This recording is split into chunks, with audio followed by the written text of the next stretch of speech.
له فلا مضل له ومن يضلله فلا هادي له ونشهد أن لا إله إلا الله وحده لا شريك له ولا وزير له ولا معين له ولا مثال له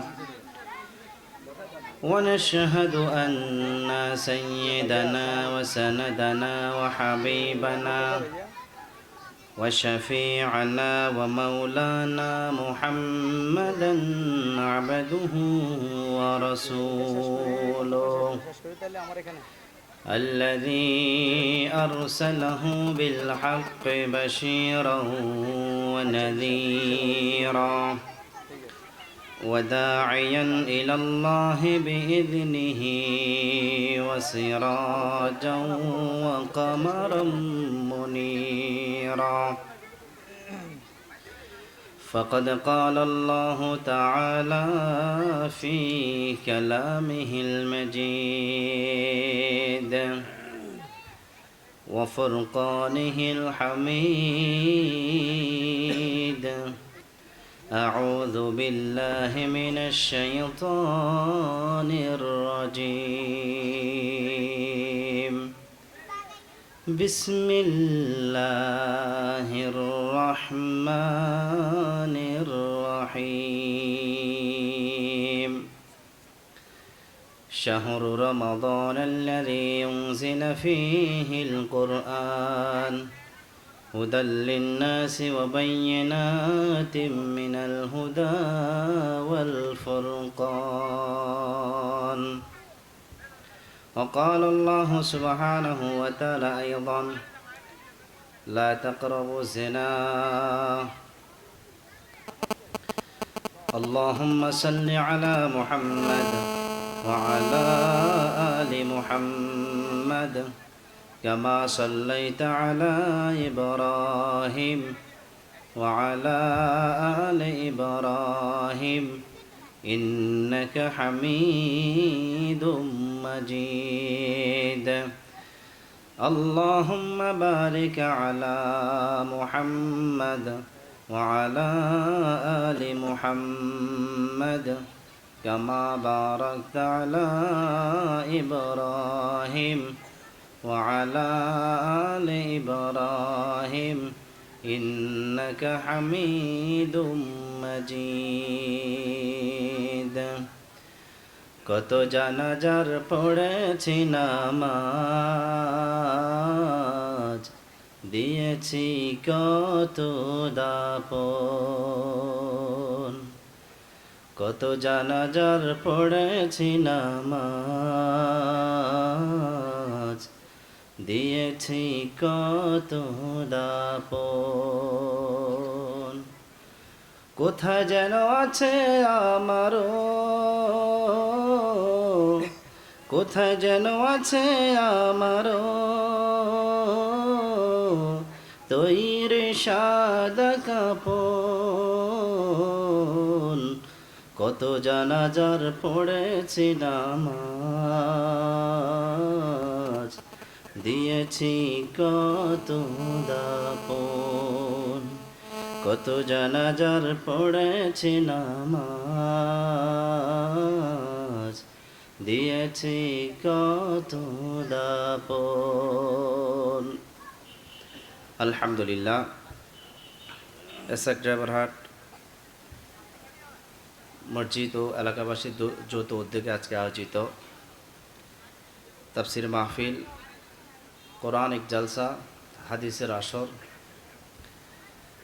আল্লাহ তাআলা দরবারে লাখো কোটি শুকরিয়া আদায় করছি যিনি আমাদেরকে সুস্থ রেখেছেন হায়াতে তৈয়বা দান করেছেন এবং বিশেষ একটি আনুষ্ঠানিক কোরআনিক জলসায় শামিল হওয়ার তৌফিক দান করেছেন এই জন্য আমরা হৃদয়কে উজাড় করে কণ্ঠকে দারাজ করে কালিমাত শুকর আদায় করছি আলহামদুলিল্লাহ লাখো কোটি দরুদ সালাম বর্ষণ করছি আমাদের প্রাণপ্রিয় নবী সাইয়্যিদুল মুরসালিন রাহমাতুল লিল আলামিন শাফিউল মাজনুবিন নবী তওবা নবীর রাহমা সৈয়দুল তাকালান সৈয়দুল আরব আল আজম মোহাম্মদ আরবি সাল্লাল্লাহু আলাইহি ওয়াসাল্লামের প্রতি, সমস্ত নবী রাসূলদের আরওয়াহ মুবারকের প্রতি লাখ কোটি দরুদ ও সালাম বর্ষণ করছি। আজওয়াজে মুতাহহারাতগণ, সাহাবায়ে কেরাম রিদওয়ানুল্লাহি তাআলা আজমাইন, সোনালী যুগের সমস্ত নারী পুরুষ প্রত্যেকের আরওয়াহ মুবারক লাখ কোটি দরুদ ও সালাম বর্ষণ করছি। ফির মাশায়েখ ওলি বুজুর্গ সুহাদায়ে কেরাম আউলিয়ায়ে কেরাম যারা দ্বীন ইসলামের জন্য নিবেদিত প্রাণ ছিলেন, পরিবার পরিজন অর্থ সম্পদ নিজের হায়াত সব কিছু ব্যয় করেছিলেন, তাদের সবার জন্য দোয়া করছি। আল্লাহ তুমি তাদের সবাইকে জান্নাতুল ফেরদাউস নসিব করে দাও, একটু জোরে বলুন আমিন। সর্বশেষ আরও দোয়া করছি আমরা যারা মা হারিয়েছি, বাবা হারিয়েছি, আত্মীয় স্বজন হারিয়েছি, কবরস্থানে শায়িত আছে, ছোট বড় সমস্ত মুসলমানদের জন্য দোয়া করছি। আল্লাহ তুমি তাদের সবাইকে জান্নাতুল ফেরদাউস নসিব করে দাও, তাদের জীবনের সমস্ত গুনাহ তুমি মাফ করে দাও। আরও দোয়া করছি আজকে মাহফিল আয়োজক বৃন্দের জন্য, যারা বুদ্ধি পরামর্শ অর্থ দিয়ে সহযোগিতা করেছেন, সবার জন্য দোয়া করছি। আল্লাহ তুমি আমার কলিজার টুকরা ভাইদেরকে কবুল করো। সামনে যারা উপবিষ্ট আছেন আল্লাহ তুমি তাদেরকে কবুল করে নাও। এলাকার মা বোন মুরব্বী যারা আছেন সবাইকে তুমি কবুল করো। আজকে আমরা গুরুত্বপূর্ণ আলোচনা করব, টপিকটি খুব সুন্দর। প্রথমত আমরা রমাদানের ফাজাল সম্পর্কে সংক্ষিপ্ত আকারে কিছু কথা বলবো, এরপর ভ্যালেন্টাইন্স ডে নিয়ে কিছু কথা বলবো, তারপর আমার নির্ধারিত বিষয় যেটা আমি মানসিকভাবে সেট করেছি সেটা নিয়ে আলোচনা করব। প্রথমত সামনে আসছে আমাদের জন্য রমাদান মাস। রমাদান মাস আসছে, আমাদের এখন থেকে প্রিপারেশন নিতে হবে। যেমন একটি দোয়া আছে, এটি হলো প্রিপারেশনের দোয়া। নবীজি শিখিয়েছেন আল্লাহুম্মা বারিক লানা ফি রজবা ওয়া শাবান ওয়া বাল্লিগনা রমাদান। আল্লাহর নবী সাল্লাল্লাহু আলাইহি ওয়াসাল্লাম আমাদেরকে দোয়া শিখিয়েছেন। আল্লাহর কাছে দোয়া করো, আমার উম্মতেরা এইভাবে দোয়া করো যে আল্লাহ তুমি আমাদেরকে শাবান মাসে বরকত দান করো এবং রমজান পর্যন্ত হায়াত দান করো, রমজান পর্যন্ত আমাদেরকে পৌঁছে দাও। তার মানে এটি প্রিপারেশনের দোয়া। আপনাকে প্রিপারেশন শেখাচ্ছে। প্রিপারেশন যে কোনো কাজ করার আগে প্রিপারেশন নিতে হয়। রমজান রোজা পালন করার আগেই আপনাকে প্রিপারেশন নিতে হবে। প্রিপারেশন কীভাবে নেবেন? প্রিপারেশন নেবেন আপনি রোজার মাধ্যমে। এই মাসে রোজা রাখবেন, সপ্তাহে 2টি রোজা, সোমবার এবং বৃহস্পতিবার সুন্নাত। মাসে 3টি রোজা, আইয়ামে বীজের রোজা, 13 তারিখ, 14 তারিখ, 15 তারিখ, প্রত্যেক আরবি মাসের। এই রোজাগুলোর মাধ্যমে আপনি প্রিপারেশন নেবেন। রমাদানের প্রিপারেশন এটি। রমজান মাস আপনার আমার একেবারে সন্নিকটে। রমজান মাস হলো গুনাহকে জ্বালিয়ে ফুরিয়ে ছাই করে দেওয়ার মাস, কোরআন নাজিলের মাস, আত্মশুদ্ধির মাস, আল্লাহর সাথে সম্পর্ক করার মাস, গুনাহ থেকে বেঁচে থাকার মাস, তাকওয়া অর্জনের মাস। রমজান মাস এমন একটি মাস যে মাসের ভিতরে একটা আমল তার সম্মান, তার সওয়াব বৃদ্ধি করতে করতে আল্লাহ তাআলা 700 গুণে বৃদ্ধি করে দেন। সুবহানাল্লাহ বলেন। কয়শো গুণে? 700 গুণে।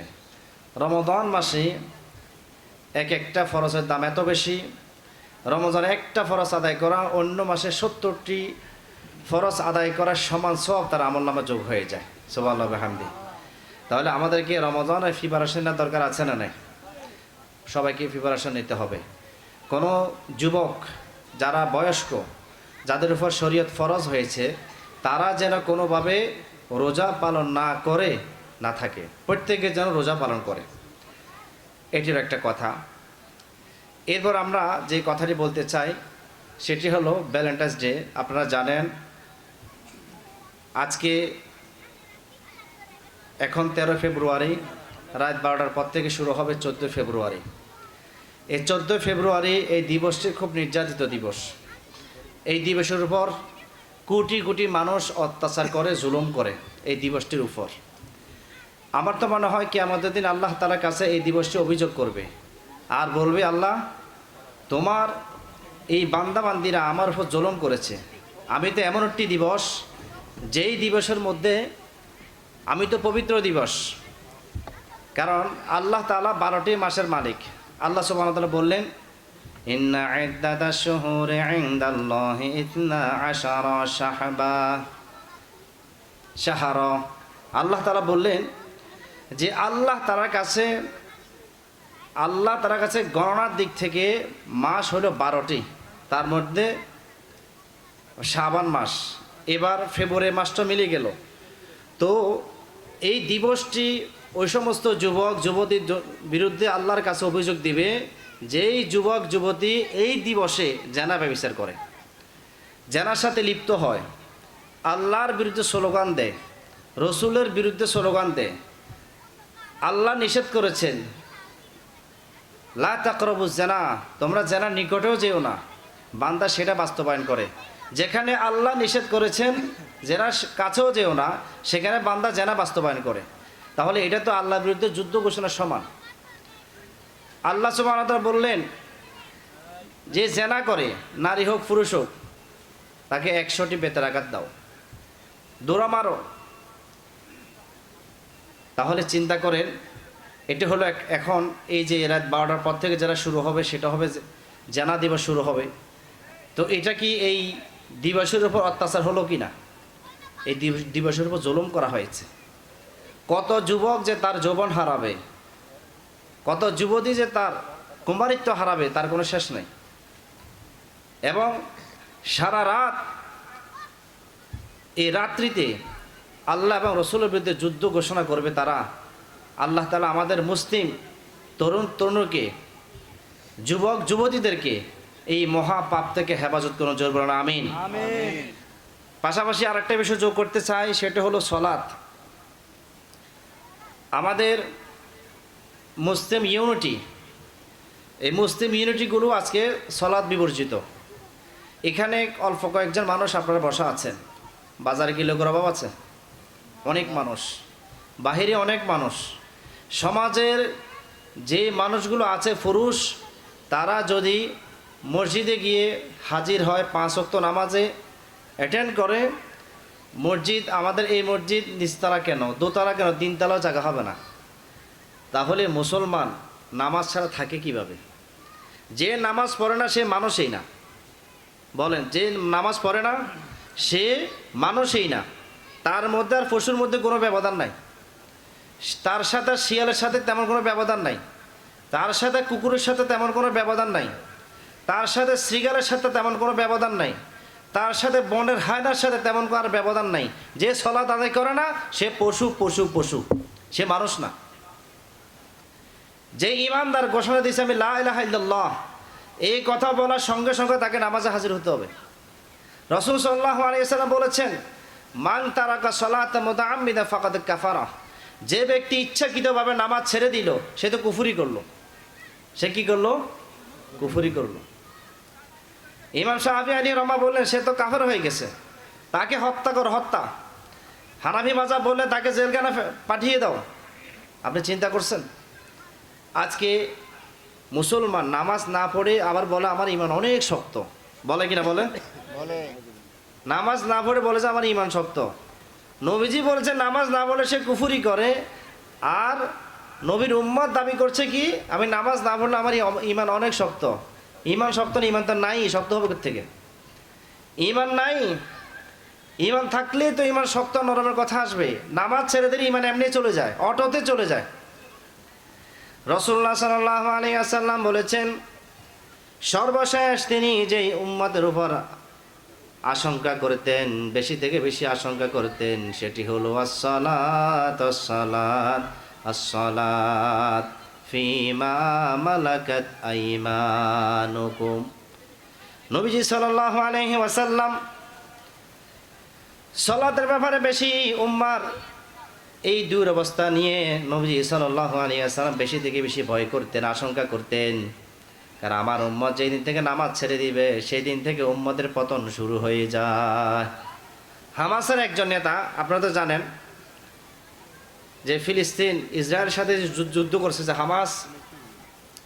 হামাসের একজন নেতাকে জিজ্ঞেস করলো, তোমরা তো ক্ষুদ্র মানুষ, অল্প সংখ্যক মানুষ, তোমাদের যে গাজা এরিয়া এটা আমাদের মিরেশ্বরের মাত্র এতটুকু, আর বাকি সব ইহুদিদের দখলে, তোমরা অল্প সংখ্যক মানুষ পৃথিবীর পরাশক্তির অন্যতম পরাশক্তি ইসরায়েল, সেই ইসরায়েলের সাথে লড়াই করে তোমরা কিভাবে টিকে আছো? হামাসের নেতা বলল, জুমার নামাজে আমাদের যে মুসল্লি, ফজরের নামাজেও ঠিক একই মুসল্লি।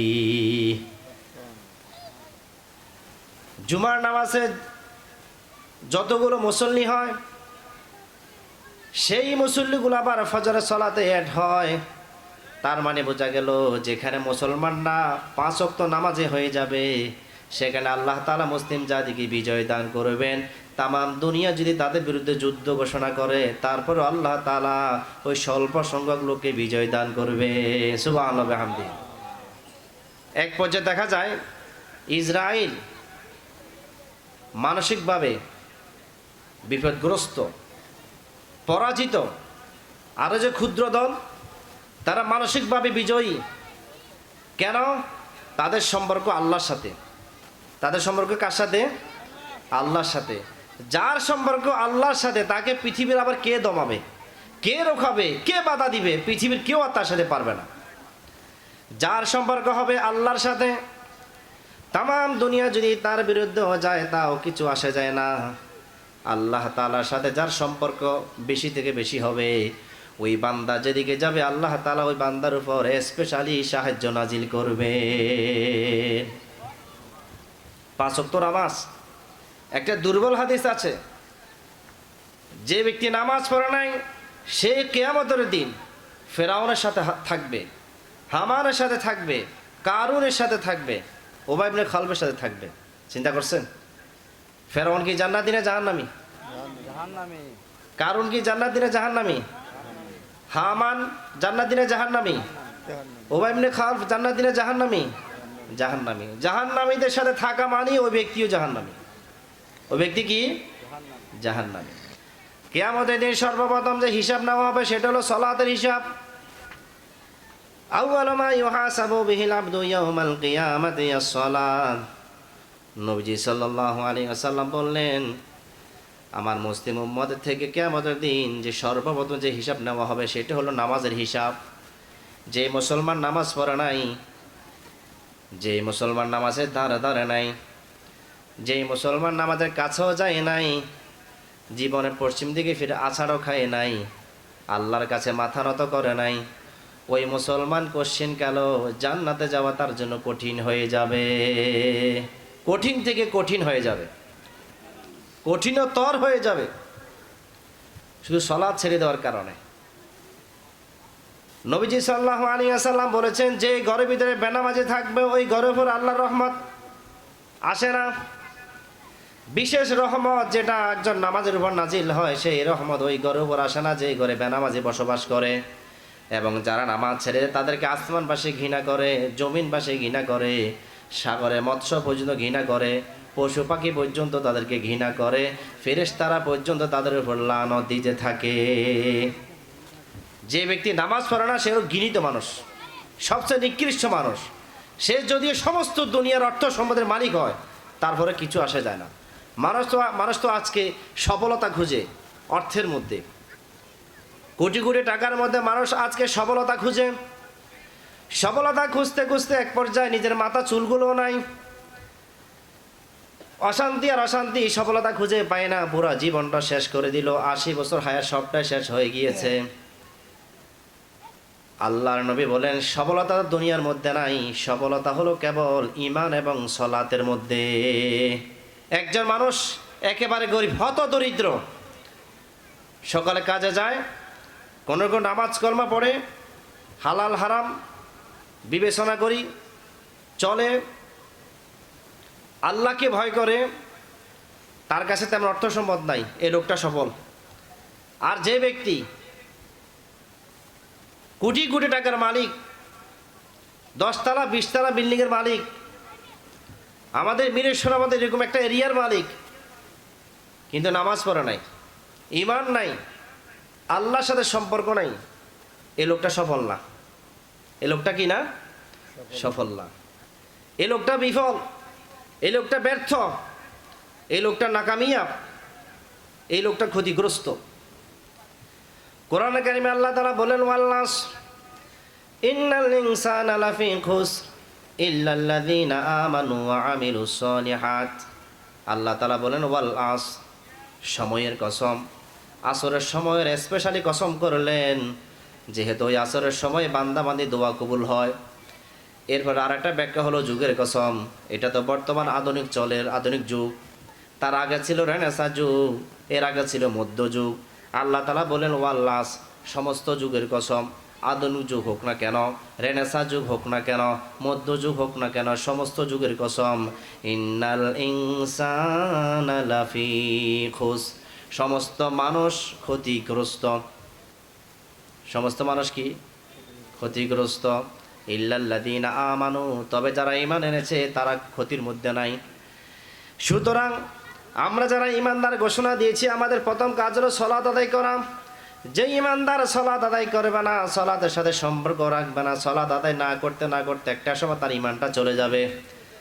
আজকে তো মুসলমানরা গুনাহ করাকে অনেক ক্রেডিট মনে করে। কি বলে? গুনাহ করাকে অনেক কি মনে করে? সফলতা মনে করে, গুনাহকে গুনাহই মনে করে না। অথচ রাসূলুল্লাহ সাল্লাল্লাহু আলাইহি ওয়াসাল্লাম একজন ইমানদারের কোয়ালিটি বর্ণনা করেছেন, আরেকদিকে একজন পাপিষ্ঠ ফাজের কোয়ালিটি বর্ণনা করেছেন। আল্লাহর নবী বলেন ইন্নাল মুমিনা ইয়ারা যুনুবাহু কাআন্নাহু কাঈদুন তাহতা জাবালিন ইয়াখাফু আন ইয়াকা আলাইহি।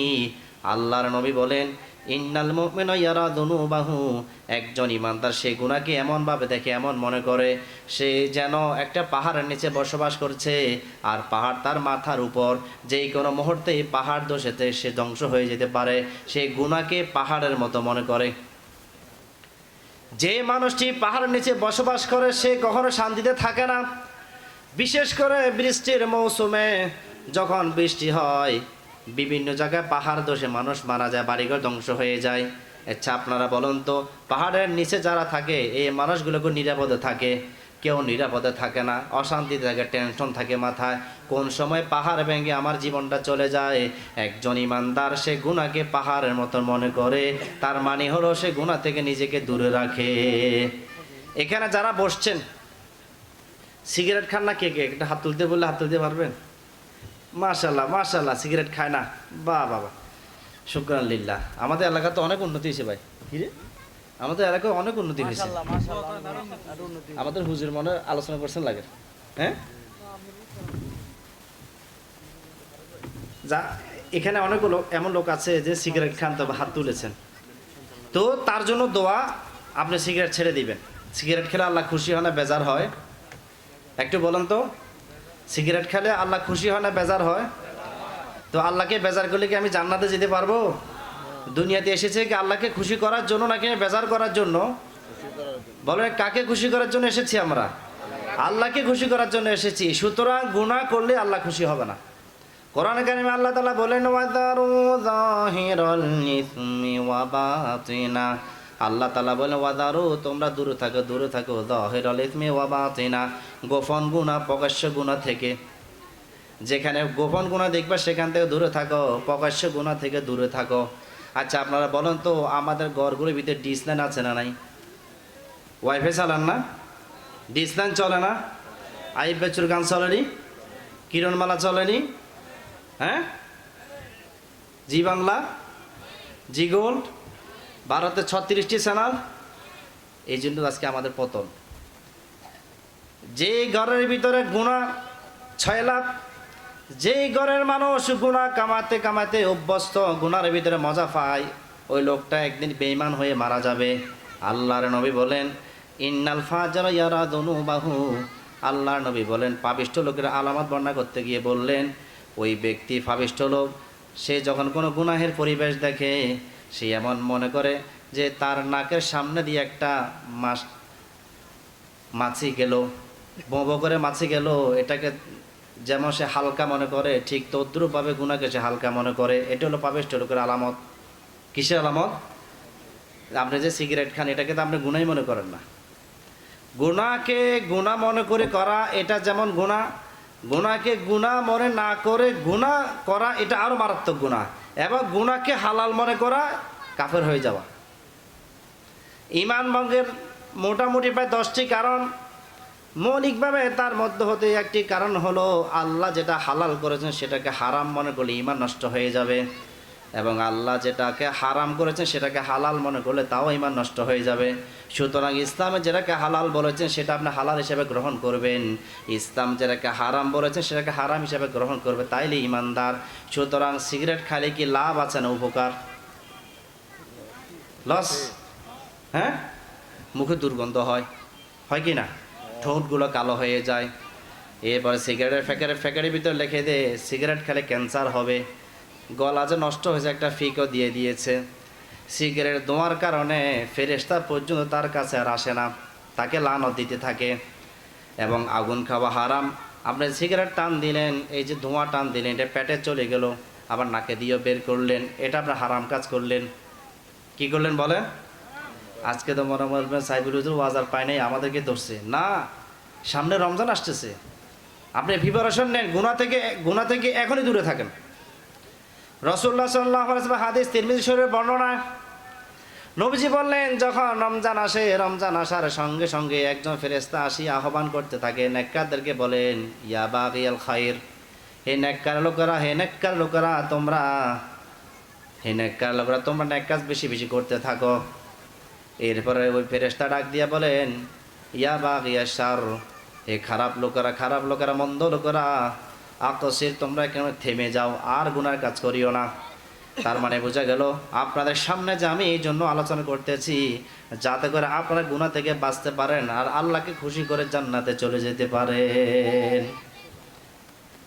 গুনাহ করলে আল্লাহ কখনো খুশি হবে না, কখনো না। আজকে এই পরিবার, ব্যক্তি, পরিবার, সমাজ, রাষ্ট্র, পুরো মহল গুনার গুনাহ, পাপ আর পাপ, পাপ আর পাপ। মিথ্যা কথা বলা কবিরা গুনাহ, এটাও মুসলমান করে। জুয়া খেলা কবিরা গুনাহ, সেটাও মুসলমান বাস্তবায়ন করে। মদ পান করা কবিরা গুনাহ, এটাও মুসলমান বাস্তবায়ন করে। গালিগালাজ করা এটাও কবিরা গুনাহ, এটাও মুসলমান আমল করে।